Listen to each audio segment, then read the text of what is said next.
Salam sejahtera, kumpulan kami ingin membuat perkongsian mengenai pembelajaran atas talian. Sebelum itu, izinkan saya memperkenalkan diri. Saya Romeo Chang dan ahli-ahli kumpulan saya yang menyertai perkongsian mengenai pembelajaran atas talian, yaitu Dayang Nur Hairani, Siti Fadlina, Nur Syahidah, dan Nur Arfah. Apakah kelebihan belajar atas talian? Yang pertama adalah kos yang rendah. Pembelajaran atas talian dikenakan dengan kos yang jauh lebih rendah berbanding belajar cara tradisional, kerana anda tidak perlu membayar untuk barang seperti kertas, ruang kelas, meja, kerusi, dan bekalan lain. Yang kedua adalah jimat tenaga. Pembelajaran atas talian menjimatkan tenaga untuk mencari maklumat. Pada zaman informasi ini, para pelajar lebih bergantung pada teknologi yang memudahkan mereka dalam pembelajaran dan pelajaran mereka. Yang ketiga adalah pembelajaran yang fleksibel. Pembelajaran yang fleksibel bermaksud pelajar bebas untuk memilih masa dan tempat untuk belajar secara online. Hal ini dikatakan demikian kerana pelajar tidak terkongkong dengan waktu pembelajaran yang telah ditetapkan seperti di dalam kelas atau kuliah. Pelajar boleh memilih masa untuk mereka belajar mengikut kesesuaian mereka sendiri. Itu saja daripada saya. Seterusnya saya serahkan kepada ahli kumpulan saya yang lain. Antara aplikasi yang boleh digunakan semasa pembelajaran dalam talian, yang pertama adalah aplikasi Telegram. Aplikasi Telegram ini boleh diakses di manapun dan boleh menghantar serta menerima dokumen, video, audio, message, dan yang lain-lain. Aplikasi Telegram juga boleh digunakan pada semua platform seperti telefon dan desktop. Aplikasi yang kedua yaitu Google Meet. Aplikasi Google Meet ini digunakan oleh semua orang, terutama yang mempunyai akaun Google, kerana ianya dapat membuat mesyuarat dalam talian serta menyertai mesyuarat dalam talian. Aplikasi yang ketiga yaitu Google Classroom. Google Classroom ini adalah ianya dapat memudahkan membuat, mengedarkan dan mengatur tugasan dalam cara tanpa kertas. Ianya sekaligus menyelaraskan proses perkongsian fail antara guru dan pelajar. Aplikasi yang keempat yaitu Zoom. Aplikasi Zoom merupakan aplikasi komunikasi yang menggunakan video. Aplikasi ini dapat digunakan dalam berbagai peringkat selular seperti desktop, telefon, dan sistem yang lain. Aplikasi yang terakhir yaitu Webex. Aplikasi Webex ini adalah satu aplikasi dalam tarian yang berfungsi sebagai alat persidangan. Ianya adalah sama dengan aplikasi Skype dan video messenger. Aplikasi ini tidak perlu untuk menginstal software seperti Skype, malahan ianya adalah lebih ringan daripada Google Hangout.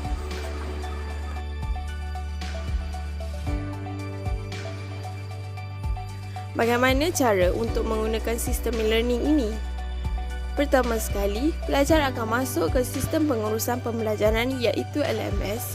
Yang kedua, pelajar memerlukan rangkaian internet berkelajuan tinggi.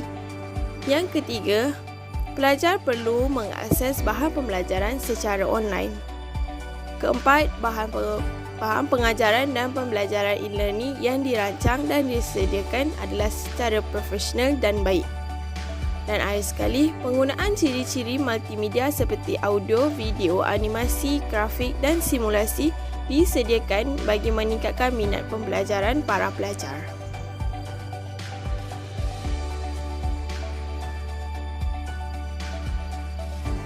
Standard masa yang diambil untuk online learning ialah 8 pagi sehingga 6 petang. Ini jelas menunjukkan lebih kepada sesi pembelajaran biasa bagi setiap pelajar. Dalam pada itu, satu sesi online learning mengambil masa sehingga 1 hingga 3 jam. Ini akan memberikan pelajar lebih memberi tumpuan sepenuhnya berbanding tempoh masa yang terlalu lama.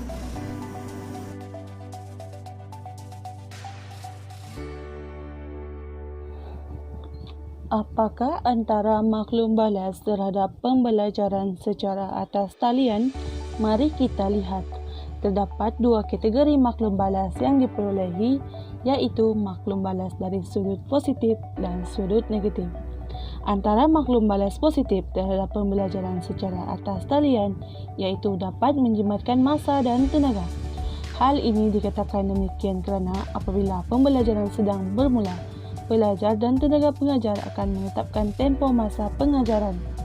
Penjimatan dari segi tenaga pula, pelajar dan tenaga pengajar tidak perlu tergesa-gesa ke tempat untuk sesi pembelajaran kerana mereka hanya perlu duduk di hadapan laptop dan komputer yang bersambung dengan rangkaian internet.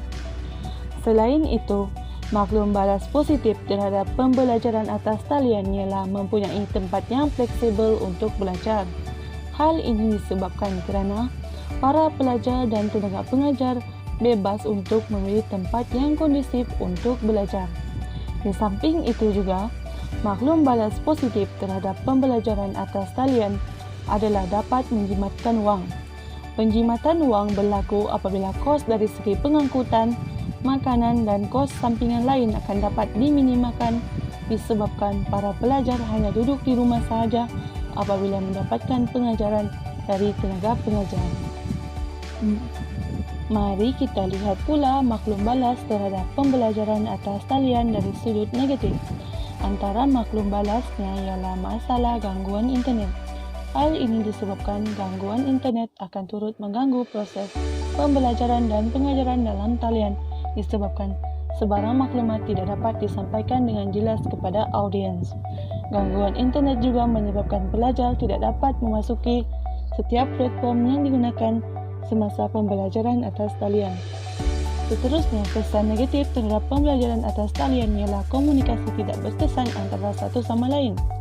Hal ini dikatakan demikian kerana pelajar dan tenaga pengajar tidak dapat berkomunikasi secara bersemuka menyebabkan kadang-kala maklumat yang disampaikan tidak dapat diterima dengan jelas. Akhir sekali, masalah sukar untuk faham. Hal ini disebabkan pembelajaran secara atas talian tidak jelas berbanding pembelajaran secara bersemuka. Ini kerana tenaga pengajar sukar untuk menerangkan ilmu yang ingin disampaikan apabila mengajar secara atas talian. Sebaliknya juga pelajar tidak dapat menerima maklumat yang disampaikan secara jelas dan akan lambat untuk diterima dan akhirnya pelajar bosan dan tertekan.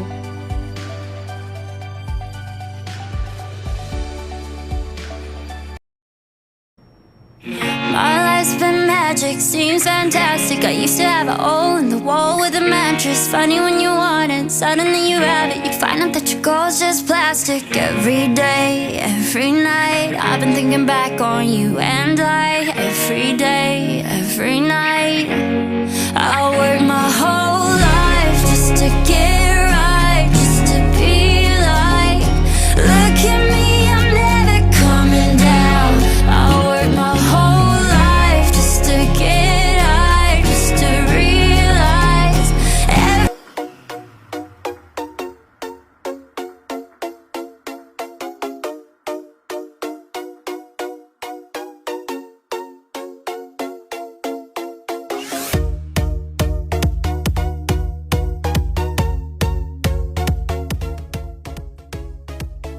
Assalamualaikum and good morning.